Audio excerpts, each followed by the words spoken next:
Hey everybody, I am here with round 2 of putting together my succulent garden, or maybe it's round 3. Maybe I did a video on just putting the dirt together. But anyway, you guys saw that I went on a little shopping trip, and I think I showed you all this stuff, but one of these things I got from somewhere else. But anyway, here's what I'm going to try to put in tonight. And there's not a ton of daylight left, so I'm going to put in as much as I can.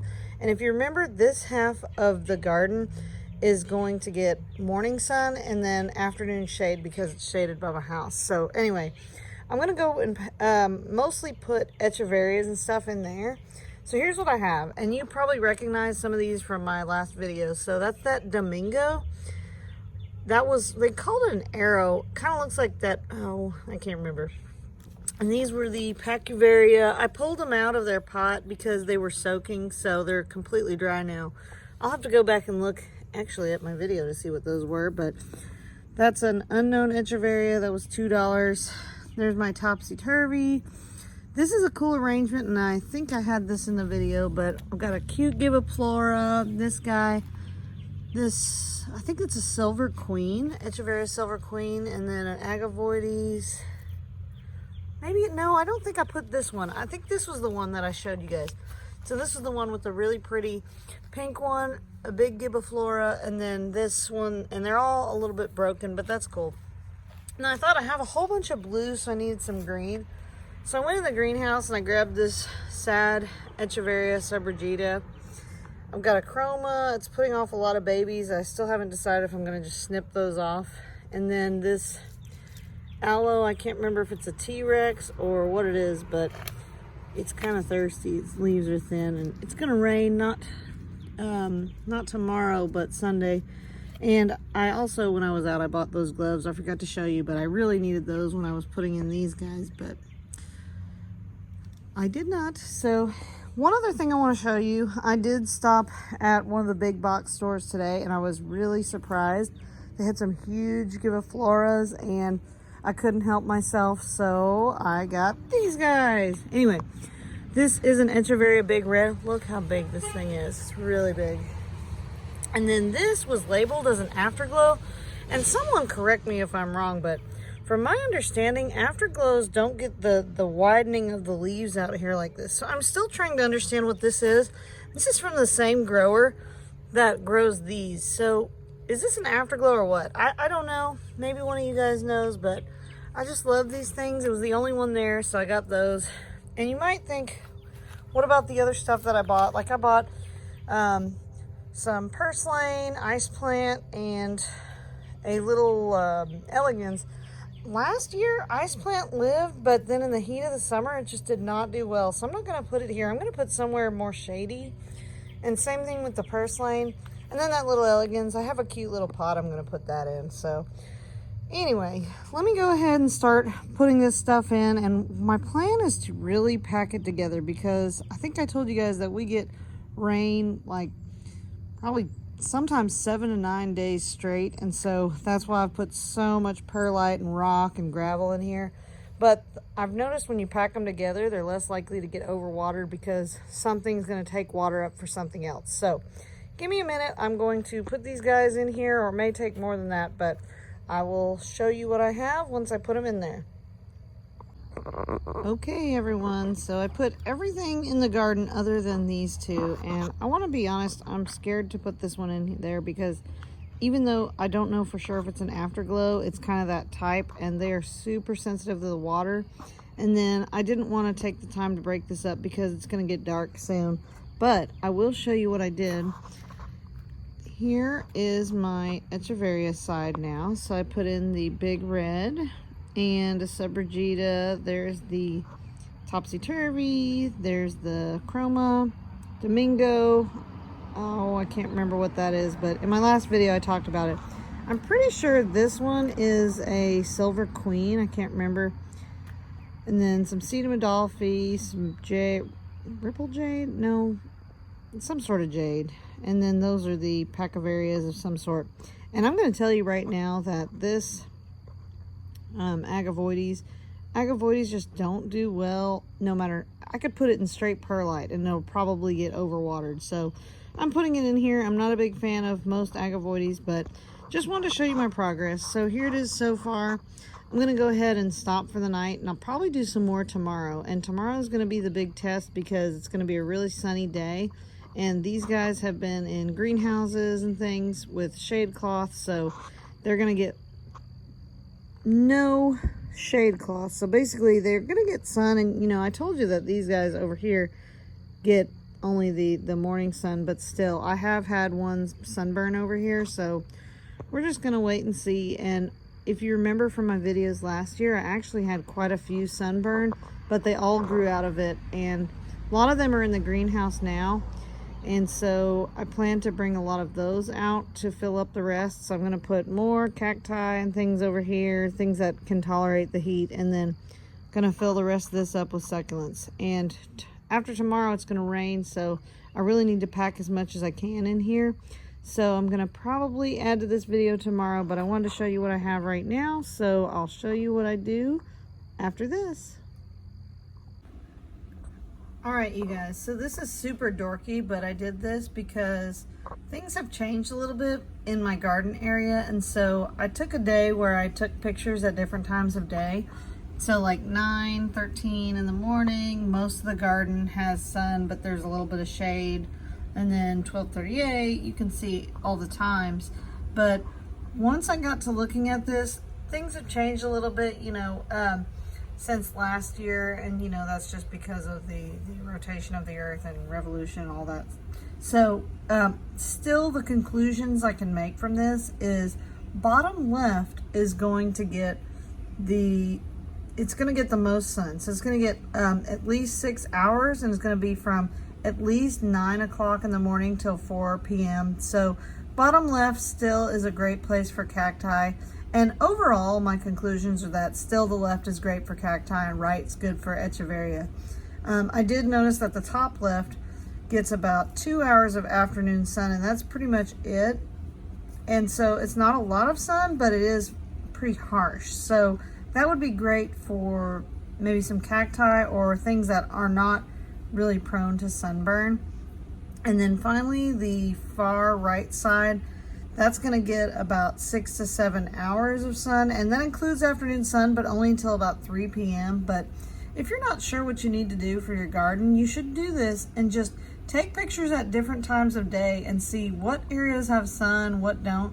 And you have to consider the type of sun. So morning sun isn't harsh, but afternoon sun is really harsh. So I think from this, what I'm going to do is put over on the bottom left, more cacti, top left, maybe some non-burning. Well, actually my top left is pretty much full, but I may change a few things if I need to. And then right side, I'm still going to do echeveria, and I may actually put some aeoniums too. And I think I told you guys that aeoniums do not do really well in my my zone because we have very high humidity and we have very hot summers. But I think I'm going to try it anyway. I did it last year. I kept them out there and they lived. So I'm gonna do a couple other things and I'll show you what I've done. And it's definitely not done, but I want to show you guys how I analyze where I'm going to put things, because it's not always how much sun does something get, but what type. So afternoon sun, you really have to consider that. So let's go put some stuff in the garden and we'll see what happens. All right, everyone. So I'm back and it is almost 4 o'clock and there's clouds coming by, but normally right now at 4 o'clock, there's a little bit of sun left right here. So here's what I'm going to do. I'm going to put some more echeverias in here. I'm going to put them mostly on this side. And I think what I'm going to do, because I have some really big ones I'm going to put in, like these two, I may put them in these spots and move some of those other little ones down. I don't know, we'll see. And then I've got well, okay, just let me explain. These two were in my garden last year and they got really big, and if you're wondering why there's all these spots, they actually got powdery mildew on them over the winter and I had to treat them. And so when you treat them, they get this scarring right here. Oh, here comes the sun, so now you can see. But anyway, they get this scarring on them and it's going to go away because they're going to shed these old leaves and the new growth looks great. But I'm going to put them in there. And these are some other ones I bought. I think you saw that video where I went shopping, but I've got a couple bluebirds, got some of these ruffly ones. This is actually a Korean import. This is Echeveria Rainbow Sunset, and it got the powdery mildew too, so you can see that scarring that it got. So I'm gonna go ahead and take a chance and put that in there. I've got this Pachyphytum, I can't remember what it is. There's another Subrigida, there's a Nodulosa, and then this is another Chroma. So I already had one Chroma in there. So I'm gonna stick all this stuff in there, and let's see, probably move some of these smaller ones, and then also maybe in between the little areas I may put some sedum just to suck up some water. But sedum doesn't really do that good here, at least in the summer, because it gets so hot they fry, but I may still try it anyway. So let me go ahead and put those in, and I'll show you what I have after that. Okay, so here is what we have, and I think this is really looking good. I put those big ones in there and moved a couple down here, and I did not put the Pachyphytum in there.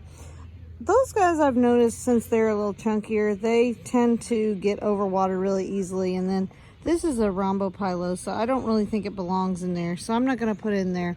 So the last things I'm going to do for today, I think I'm going to grab some sedum and maybe a couple other things and just kind of shove them into little crevices in between some things. So let's go get that, and I'll probably wrap up the video after that. Well guys, I had planned on putting in that sedum and other stuff last night, and I got busy with some other things. So it's the next day now, and it did rain overnight, and it's actually going to rain again today in probably an hour or two. So I want to go ahead and put this stuff in there, and I know what you're thinking. Probably shouldn't pot things up in the rain, and that's not really ideal, but I'm going to do it anyway. So these are the things I'm going to add in. So this is a neglected Gibiflora I've had in the greenhouse. I think it too got treated with, no, that's just succulent edema. And then I've got this sedum Adolphi or Firecracker, can't remember which. Some Fred Ives that I actually did treat for powdery mildew, and they're also pretty neglected. And then another neglected Gibiflora, and then one more, and this one did get treated. So, you know, if it doesn't make it, whatever.